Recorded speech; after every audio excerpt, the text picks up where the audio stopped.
Assalamualaikum warahmatullahi wabarakatuh. Perkenalkan, nama saya Berliana Istiqomah dengan NIM A710190097 dari Prodi Pendidikan Teknik Informatika Universitas Muhammadiyah Surakarta.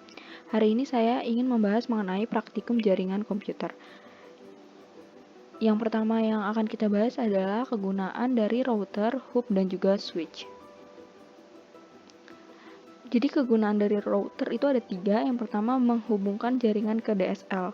Jadi router itu menjadi penghubung suatu jaringan lokal dengan koneksi DSL atau yang kepanjangannya adalah Digital Subscriber Line atau yang lebih dikenal dengan DSL router. Dengan perkembangan teknologi yang semakin pesat, kini pengguna tidak hanya menggunakan sambungan kabelan, tapi juga dengan menggunakan teknologi wireless. Yang kedua, kegunaan dari router adalah mengantarkan informasi. Nah, router juga dapat mengantarkan atau mentransmisikan data dari suatu jaringan menuju jaringan yang lain, di mana sistem kerjanya mirip seperti jembatan jaringan atau bridge. Yang ketiga, kegunaan dari router adalah menghubungkan jaringan. Router itu diketahui sebagai penghubung jaringan. Nah, router juga memiliki fungsi untuk menghubungkan beberapa jaringan sehingga si pemakai dapat mengirimkan paket data dari suatu jaringan ke jaringan yang lainnya. Yang kegunaan dari hub yang pertama adalah memecahkan jaringan dari server menuju komputer klien atau user. Jadi hub akan membantu memecahkan jaringan dari satu server menuju ke lebih dari satu komputer klien yang terdapat di dalam jaringan tersebut. Nah, kegunaan hub yang kedua adalah mentransmisikan jaringan dari server. Jadi setelah jaringannya terpecah pada hub, maka tugas utama dari hub pun mulai terlaksana, yaitu melakukan proses transfer atau transmisi dari paket data yang dimulai dari server menuju ke komputer host atau klien. Selanjutnya kita akan membahas kegunaan dari switch. Yang pertama itu adalah looping avoidance. Looping itu adalah perputaran data yang terjadi di port switch saja, di mana switch bisa dipakai untuk mencegah terjadinya looping ketika menerima data yang tidak diketahui tujuannya. Kemudian data yang diterima akan diteruskan ke IP address tujuan melalui pemblokan di salah satu port yang terhubung dengan perangkat lainnya. Yang kedua, fungsi gunaan dari switch adalah meneruskan data frame. Jadi switch juga dipergunakan untuk menyaring dan meneruskan data frame ke alamat yang sedang dituju. Selain mengirimkan data ke alamat tujuan, penerusan data frame juga akan dilanjutkan ke alamat MAC dan port tertentu. Nah, hal ini juga dapat mengurangi adanya peristiwa tabrakan saat proses pengiriman data. Kegunaan switch yang terakhir adalah address learning. Jadi address learning pada switch ini berfungsi untuk mencatat alamat MAC antar perangkat jaringan yang sedang terhubung. Saat switch sedang proses menerima data, maka switch juga melakukan pencatatan MAC address dari pengirim sekaligus mempelajari kemana arah data tersebut akan dikirim. Selanjutnya kita akan membahas mengenai fungsi dari bridge. Nah, fungsi dari bridge itu ada 3. Yang pertama, menghubungkan 2 jaringan LAN yang terpisah jarak.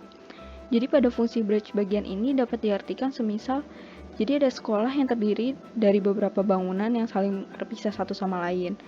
Nah, jika setiap gedung memiliki jaringan LAN tersendiri dan saling terhubung dengan bridge, maka bridge pastinya akan lebih ekonomis daripada harus menyambungkan semua tempat dengan kabel. Yang kedua, fungsi dari bridge adalah memudahkan mengelola jaringan sendiri. Jika setiap departemen di dalam sekolah memiliki kepentingan dan perangkat server atau juga workstation berbeda, maka akan lebih efisien jika memiliki jaringan LAN sendiri-sendiri. Jadi kepentingan atau tujuan departemen yang berbeda akan lebih nyaman bekerja jika memiliki jaringan komputer atau otonom sendiri. Jika ingin terhubung ke departemen lain, maka bisa menggunakan bantuan dari bridge ini. Nah, yang terakhir fungsi dari bridge adalah mengurangi beban jaringan. Jadi fungsi bridge ini misalnya ada banyak user yang mengakses. Data berukuran besar dalam server dalam waktu bersamaan. Jika hanya mengandalkan satu LAN tunggal saja, maka akan menghambat performa jaringan dalam memenuhi permintaan setiap user. Oleh karena itu, alangkah baiknya menggunakan lebih banyak LAN namun saling terhubung ke server melalui bridge. Selanjutnya, interface yang dapat dibuat bridge ada yang pertama Ethernet. Ethernet adalah metode media akses yang memperbolehkan semua host di dalam jaringan untuk berbagi bandwidth dalam suatu link. Yang kedua ada VLAN atau kepanjangannya adalah Virtual Local Area Network, adalah kumpulan pengguna jaringan LAN yang berada dalam satu jaringan yang sama atau lebih untuk dapat berinteraksi dalam tunnel komunikasi jaringan yang sama. Yang ketiga ada PPTP atau kepanjangannya Point to Point Tunneling Protocol, merupakan protokol jaringan yang memungkinkan pengamanan transfer data dari remote client ke server pribadi perusahaan dengan membuat sebuah VPN melalui TCP/IP. Selanjutnya kita akan membahas mengenai Simple Queue dapat mempengaruhi kecepatan download dan upload dari jaringan mikrotik. Jadi kita bisa melakukan pengaturan bandwidth secara sederhana berdasarkan IP address klien dengan menentukan kecepatan upload dan juga download maksimum yang bisa dicapai oleh klien. Nih, misalkan kita akan melakukan limitasi maksimal upload 128 kilobit per second, maksimal downloadnya 512 kbps terhadap klien dengan IP 192.168.10.2 yang terhubung ke router. Parameter target address adalah IP address dari klien yang akan dilimit bisa berupa single IP-nya 192.168.10.2. Kemudian ada network IP dan beberapa IP dengan menekan tombol panah bawah kecil di sebelah kanan kotak isian. Penentuan kecepatan maksimum klien dilakukan pada parameter target upload dan target download maksimal limit. Jadi bisa dipilih dengan drop down menu atau ditulis manual satuan bit per second. Nah, seperti gambar di bawah ini ada name-nya, kemudian ada target address-nya, ada maksimal limitnya juga. Jadi dengan pengaturan tersebut, maka klien dengan IP 192.168.10.2 akan mendapatkan kecepatan maksimum upload 128 kbps dan download 256 kbps dalam keadaan apapun selama bandwidth memang tersedia. Kemudian langkah-langkah dalam mengatur router OS agar dapat memancarkan sinyal WLAN dan membuat sistem hotspot login. Nah, yang pertama kita harus membuka aplikasi Winbox. Kemudian kita menuju ke menu IP, kemudian ke hotspot dan ke hotspot setup. Nah, seperti ini gambarnya. Kemudian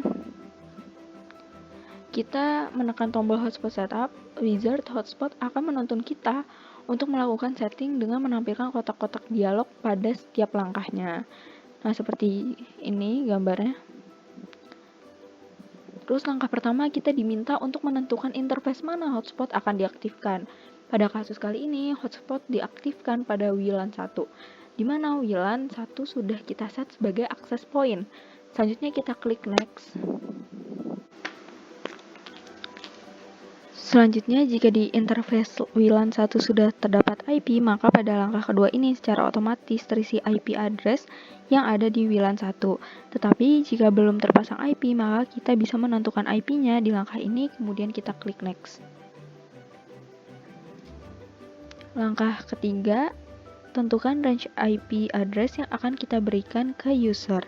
Secara default, router otomatis memberikan range IP sesuai dengan prefix atau subnet IP yang ada di interface. Tetapi kita juga bisa mengubahnya jika dibutuhkan, lalu kita klik next. Langkah selanjutnya menentukan SSL certificate. Jika kita menggunakan HTTPS untuk halaman loginnya, tetapi jika kita tidak memiliki sertifikat SSL, maka kita bisa pilih none, kemudian kita klik next.